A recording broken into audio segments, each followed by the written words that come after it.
করে না বলি নাই, রাজনীতি অপছন্দ করে, তাই অপছন্দ যদি বলে হুজুর আমি একটু শেষ করি, আপনি খেয়াল করবেন।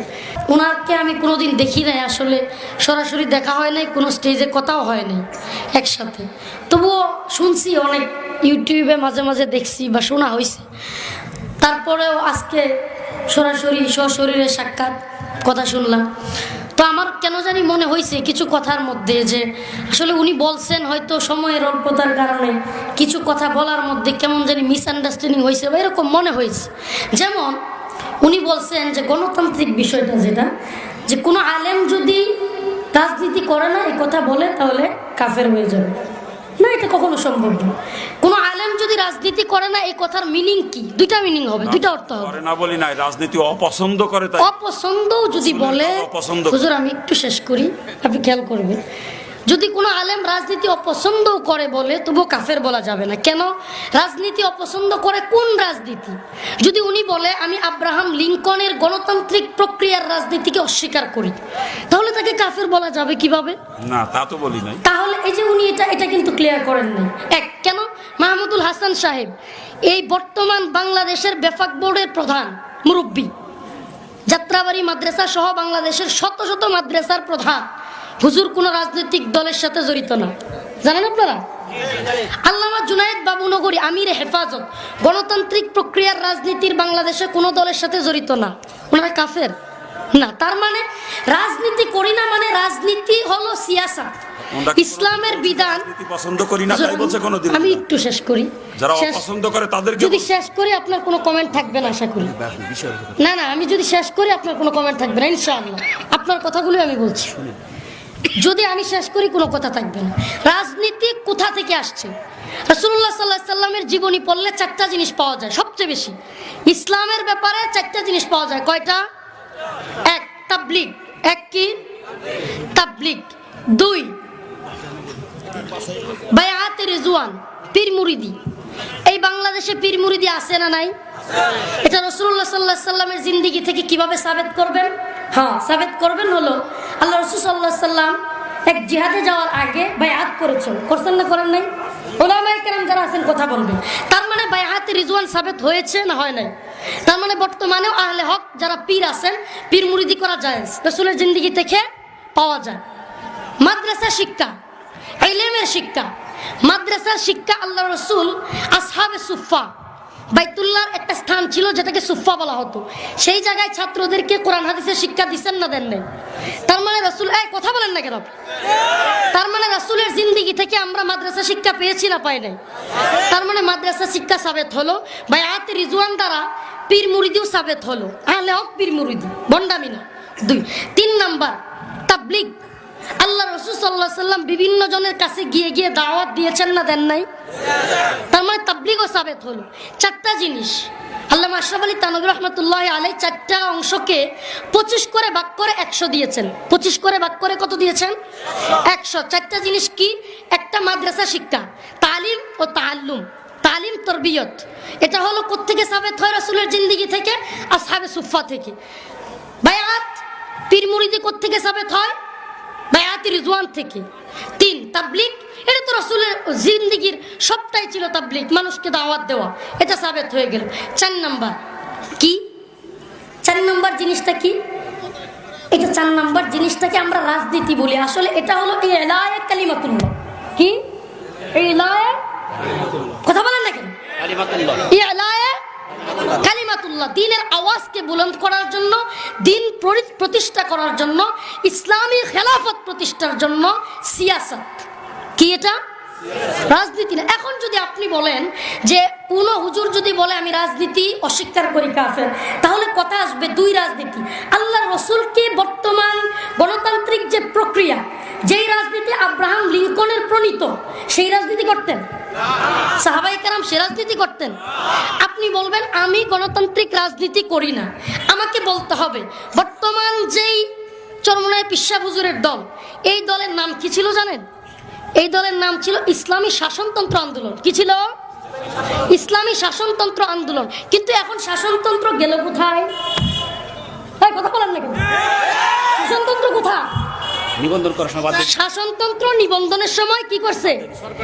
সরকার বাদ করছে। তার মানে এখন শাসনতন্ত্র নয়, আছে কি? ইসলামী আন্দোলন। কেন শাসনতন্ত্র বাদ দিল? শাসনতন্ত্র হুজুররা বাদ দেন নাই, পীর সাহেব হুজুর বাদ দেন নাই, বাংলাদেশের না গোটা পৃথিবীর for the people, by the people, of the পিপলের গণতান্ত্রিক প্রক্রিয়ায় আব্রাহাম লিঙ্কন প্রণীত রাজনীতি করতে গেলে শাসনতন্ত্র শব্দ বাদ দিতে হবে। তার মানে হলো হাত দিয়া খায় আর চামচ দিয়া খায়। আমরা এই রাজনীতি করতে গেলে একটা না একটা সময় প্রত্যেকটা মুসলিম দল বাধ্য হবে ওদের রাজনীতিটাই করতে। আমার উস্তাদে মুহতারম আল্লামা নূর হোসেন কাসিমি রহমতুল্লাহ আলাইহি আজীবন সিয়াসতের সাথে ছিলেন। আমি বর্তমান কেন্দ্রীয় যুব জমিয়তের নেতা, অথচ আমরাও রাজনীতি করতে গেলে দেখা যাচ্ছে আমরা হয়তো ইসলামী খেলাফার জন্য রাজনীতি করি ঠিকই, কিন্তু কোনো না কোনো একটা পর্যায়ে দেখা যায় আব্রাহাম লিঙ্কনের গণতন্ত্র মানতেই হয়। কেন? এই গণতান্ত্রিক প্রক্রিয়া যা, কেউ যদি বলে আমি গণতন্ত্র মানি না, ইসলামী রাজনীতি করি, তাহলে এই ব্যক্তি বাংলাদেশের ভোটাধিকার প্রয়োগ করার খর্ব হয়ে যাবে, হরণ করবে তার। কেন? এই রাজনীতি করতে দিবে না। কিন্তু আমাদেরকে গণতান্ত্রিক প্রক্রিয়া ইসলামী খেলাফতের স্বপ্ন দেখে। এবার আসেন, কেউ যদি সরাসরি বলে আমি ভোটাধিকার সিস্টেমের বিরোধী। কেন? আল্লাহ রসুলের যুগে এইভাবে সবাই মিলে ভোট দেওয়ার যে সিস্টেম, এটা ছিল না। ভোটাধিকার প্রয়োগ, কারণ একজন খামার, মুজুর, গাঞ্জাকুর, মক্কুর, তার ভোটের যে মূল্য, শামসুল হক যশোরীর মূল্য একই মূল্য, রফিকুল ইসলাম মাদানির ভোটের মূল্য একই মূল্য, আমির হেফাজতের ভোটের একই মূল্য, সরমুনায়ের পিশাব সৈয়দ ফজলুল করিম, সৈয়দ রেজাউল করিম সাহেব হুজুর, উনার ভোটের একই মূল্য। আরে বেটা, গাঞ্জাকুর, মক্কুরের ভোট আর রেজাউল করিম সাহেব হুজুরের ভোট কি এক হলো? অথচ এই গণতান্ত্রিক প্রক্রিয়া এক দেখানো হচ্ছে। আমি যদি বলি এই রাজনীতি আমি করি না, কাফের বলা যাবে না। কেন বলা যাবে না? আব্রাহাম লিঙ্কনের প্রণীত গণতন্ত্র কখনোই ইসলামের গণতন্ত্র হতে পারে না। সেই গণতন্ত্রের মূল meaning for the people, by the people, of the people, মানে হলো সমস্ত ক্ষমতার মালিক জনগণ। নাউজুবিল্লাহ। আমাদের মুসলমানদের কথা তো হবে for the Allah, by the Allah, of the Allah. ঠিক কি ঠিক না? For the Allah, by the Allah. তাহলে এখন কি? তাহলে আমরা খেলাফত প্রতিষ্ঠা করব কিভাবে? এদেশের মধ্যে এমপি, মন্ত্রী, হুজুর যা বললেন, দাড়ি নেই, কিছুই নাই, এরা রাজনীতি করে ক্ষমতায় বসে থাকবে। এদের কথা ওসি শুনবে, ডিসি শুনবে, কিন্তু আমাদের কথা শুনবে না। কেন শুনবে না? আমরা রাজনীতিক কোনো নেতা না। কথা বুঝতেছেন? এজন্য আমাদের কথা শুনবে না। তার মানে হলো এদেশে ইসলাম প্রতিষ্ঠার জন্য ক্ষমতার দরকার আছে, এদেশে ইসলাম প্রতিষ্ঠার জন্য চেয়ারের দরকার আছে। যেমনি ভাবে উনি যতক্ষণ চেয়ারে বসেছিলেন উনিই কথা বলছেন, এখন আমি চেয়ারে বসেছি আমিই বলতেছি, ঠিক তেমনি ভাবে স্পিকিং যে করে এমপি, মন্ত্রী, চেয়ারম্যান, এরাই আমাদের হুজুরদের উপরে গিয়ে নেতানি করে। অথচ আল্লাহ রসুল বলেছেন ইমাম কে হবে? যে ব্যক্তি মসজিদে নামাজ পড়ানোর যোগ্যতা রাখে। খায়রুকুম মান তাআল্লামাল কুরআনা ওয়া আল্লামা। তুমি বলো ও রাসূল, আপনি বলে দেন যে ব্যক্তি কোরআন শিখায় এবং শিক্ষা দেয়, এই ব্যক্তি শিখছে এবং শিক্ষা দেয়, সে ব্যক্তি সর্বোত্তম। কিন্তু এখন কি দেখা যায় সমাজের মধ্যে? আলেমদেরকে ছাইরা চেয়ারম্যানরা দরবার করে। যে ব্যক্তি সুদের মাসআলা জানে না, ঘুষের মাসআলা জানে না, পর্দার মাসআলা জানে না, তালাকের মাসআলা জানে না, সে ব্যক্তি স্বামী স্ত্রীর তালাকের দরবার করতেছে। এক পর্যায়ে বইলেই বসে, আচ্ছা কি হয়েছে, একটা সংসার বাইরে ভাঙিয়ে দেওয়া কি ভালো নাকি? এটা বইলা 3 তালাক দেওয়ার পরেও মিলাইয়া দিতে চেষ্টা করে। আরে বেটা, ইসলাম বলে, আল্লাহ বলে, কোরআন হাদিস বলে 3 তালাকের পরে মিলানো যাবে না। হ্যাঁ, যুক্তি কি দেয়? সংসার ভাঙিয়ে দেওয়া ভালো, ছোটো ছোটো গোলা বান্ডি। আল্লাহর চাইতে তোর দরদ বেশি হয়ে গেছে। অথচ